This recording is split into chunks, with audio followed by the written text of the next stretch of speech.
Okay, let's talk about Kanye West. Uh-oh. Gene, yes. Kanye, shout out to Ye. If you haven't seen the documentary, Uh, go check it out. so Ye, yeah, shout out to his documentary that's out there right now. Kanye changed the game again, or did he change the game again?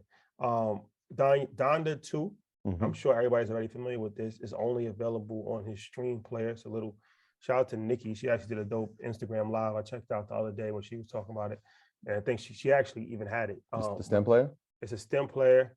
And he actually put it out for the first Mhm. Donda album, Mhm. but it didn't really take off the way that, I Yeah. think probably would have thought Yeah. or would have hoped that it did take off. So repurposed it again and made it exclusive for that. Yeah. How has that done so far? So let's go over. You want to do the numbers? So the first part of it is that, yes, he did it before. But what the stem player does is actually allows you to take the beats, change the tempos. You can actually like create your own sound from the original content that's put on there. So Apple offered him 100 million, allegedly, reportedly, $100 million to have Donda 2 exclusively on Apple Music. That's why he kept bringing up Larry Jackson, who's the director over there at Apple Music. And that's why he brought up whatchamacallit too. Tim Cook. Right. He wanted to have a meeting with him. Rather than give me 100 million, let me talk to the CEO about ideas that I have. And so from that, he said, all right, well, I'm going to put the Donda 2 on the stem player. In 3 days, he sold over 12,000 units. Right. So I think he made over $2.7 million, which is the equivalent of him selling 220,000 albums. Right. The problem is that he netted 100% profit off of each one of those stem players, whereas if he had sold 220,000 albums, he would have netted 12% of the profit. And that was his thing, right? Rather than taking 12%, like the label and the streaming services taking the money, I'm gonna take 100% in 3 days, which is it a game changer? Yes, but because it's Kanye West, the that we don't know is the amount of technology and the amount of finances that it took to actually get the stem player in production. What's the profit margin? That's what we don't know. Exactly, right? Like, and he's in a billionaire status. So can Yeah. every artist do that? But it costs $200. It costs $200. So you do the math on that, right? He sells $12,200 a pop. Okay. Bing bong. Ian, what's your thoughts on this? I think it's genius. It won't change the music. The day that it happened, Mario, he was at with Tech and Chains at Nicki's studio. He called me. He's like, "Hey, Kanye's in the middle of negotiation." I'm like, "Business lesson one. Write that down. Do everything in your power to get leverage when you go into negotiation. Number two, have to control your own ecosystem. So maybe his deal was structured at 12%. Maybe some newer artists are at 16, but I always thought it was a mistake. And we had these conversations privately, and you're like, hey, everyone doesn't think like you, doesn't think like us. I'm like, why are people giving everything away for nothing? Most people don't want to build. So I think it's brilliant that he put a piece of hardware together. And this plan reminds me of what Square used to do back in the day when they would give out like the free reader, even though this cost. I think it's going to work pretty well. And then on the revenue side, every artist may not be able to do it, but yay, call us. If he would license one, I know Nicki's coming out, but if he licensed one out for every person, what would that sound like? And we talked last week, a lot of artists are going to go to the video game side, and even some of the talks I've been having with Def Jam and Scope, I'm like, hey, okay, it doesn't make sense. Shout out Ross. If you get a producer to make you a track, and let's say now it costs you $50,000, the engineer costs you $2,500. Why does it make sense to sell that song for 99 cents and it costs you that much for one song? And no other business would you do this. Shout out to everybody who took your Rolex strategy and remixed it and then tag you in it. But it'd be like selling a Rolex, like, yo, I'm gonna get you a $50,000 Rolex, but sell it to your fans for $7. What? No, because it's, I don't want to go into my little conspiracy bag, but I think artists of a certain hue always get told to devalue their art and charge less for it. When if he can sell 500,000-600,000 the first week, if he gets 50-60 artists behind him, maybe they could collectively sell 600,000-700,000 units of that stem player in a week, and those economics could look dramatically different. So I think it's amazing. I love it. Lucine is cool, but Lucine don't write. Doug ain't this nice. Yeah, I mean, right? well, then ultimately it'll probably be on streaming services. I think eventually. Yeah, I think he'll probably have to come with a deal after. But I mean, maybe he doesn't have to, right? Does he have to really? He doesn't have to, but I think that he probably will. If history is any indicator, like even when Jay-Z made his music title, and then after a while he put it on other streaming services, you know, because I think he still probably wants, it's gonna reach the public regardless. Yeah, listen, Xander and Nas, they're gonna get it. Like, it's gonna be out there. All the kids in Brooklyn, all the drill kids, they're gonna be out the same day. Somebody gonna rip that stem apart. They're gonna be floating around. They're gonna figure out how to burn CDs again. Man, it's gonna be up that day, all in the captions, right? But I think it's a brilliant move, and like you said, I think he should keep some music exclusively for the stem, though. But it's one thing, I think he needs to beef up the offer, because I saw a lot of people like, I can't afford the 200. What should I do? Yeah. The last point I want to make, man, make an offer so irresistible that even your enemies can't turn it down. The one thing I do love about Fat, well, many things, but one thing I love about Fat Joe, when he was talking about 50, when him and 50 was getting into it, he was like, man, when I heard in the club, I couldn't even front. I'm like, that's the bar.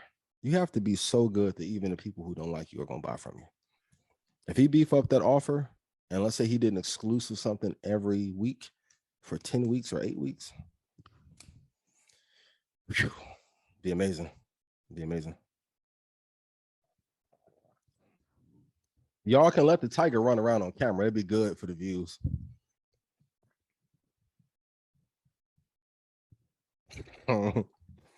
So my man got a chimpanzee and a tiger in the back fighting.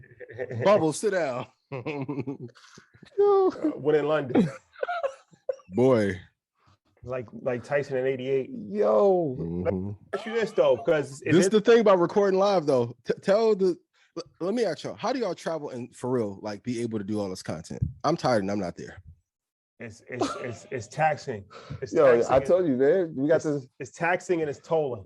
And we travel with the studio, man. The studio is anywhere we land. That's the studio. Yep. Like, gotta be nimble. Before we came on, I showed you the makeshift studio that we did. I'm like, yo, looks great, sounds great. Let's do it. But the one thing is, you only when you give yourself no other option but to get things done, then you have to get it done. Like, have to get it done. Like if it's like an optional situation, like, oh, Market Mondays, if we're traveling, we're not going to do it. Like, people have become used to us putting out every single week at the same exact time. So what that does is it forces you. All right, accountability. Like, you know what I'm saying? Like, no matter what, you got to do it, because if not, then if you leave it up don't leave while you're hot. That's how Mace screwed up. I'm telling you, I mean, and it's tough, but that's one, like when people ask what's the key, we always say consistency. Like that is it. I looked, like we had dinner earlier and I looked at him, I seen the look and I was like, yeah, something just hit me too, bro.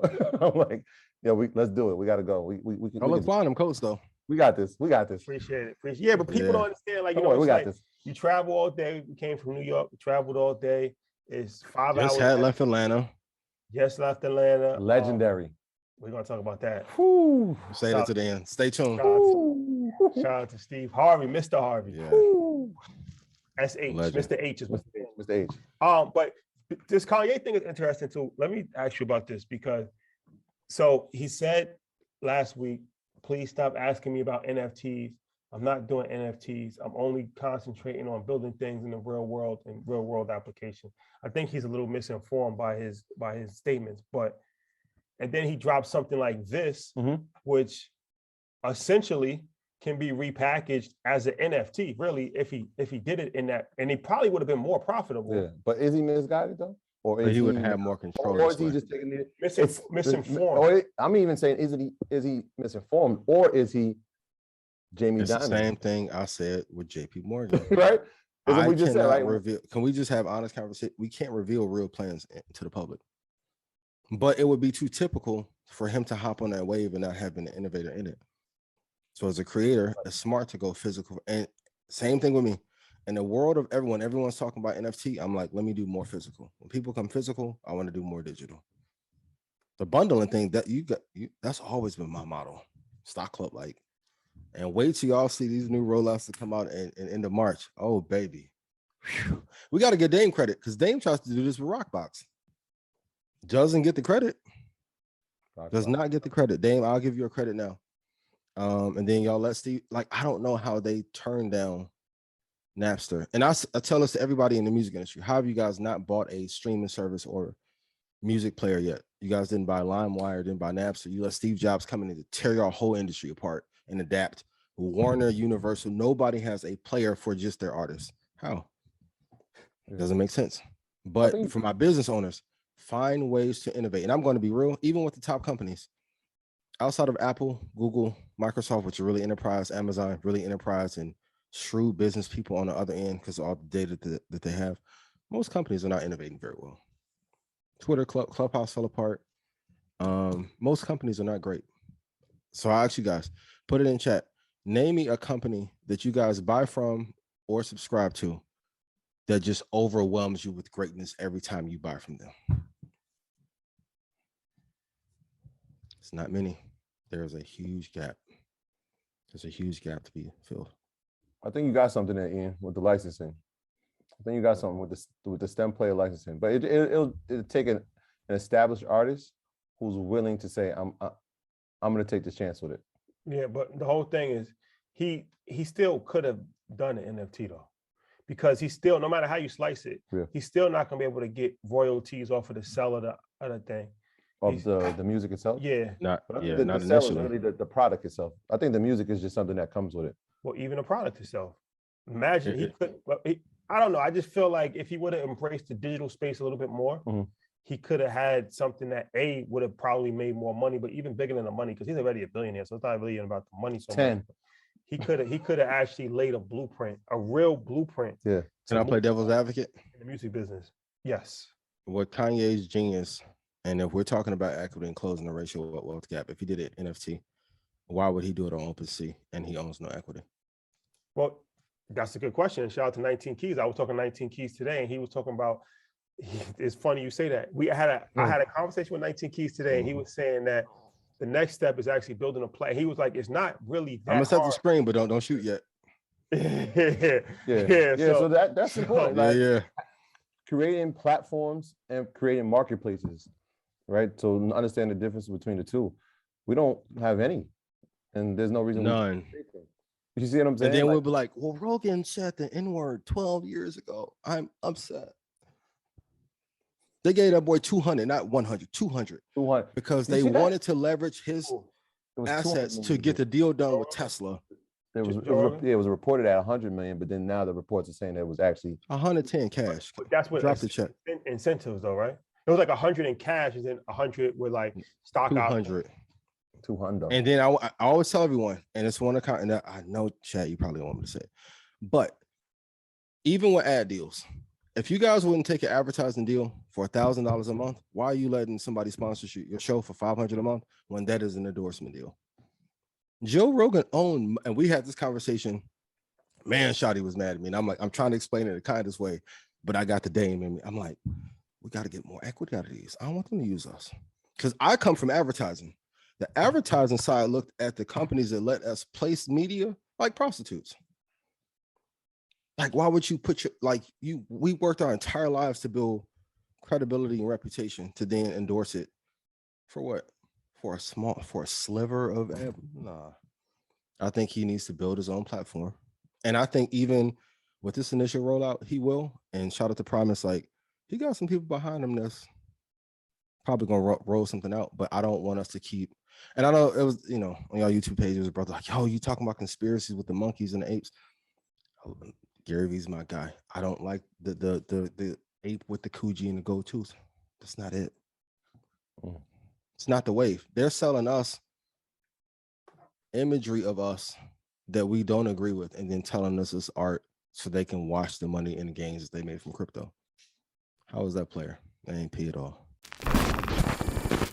My graduates from my school being Forbes, bag drop. Bag drop. A mic drop, bag drop. Bag drop.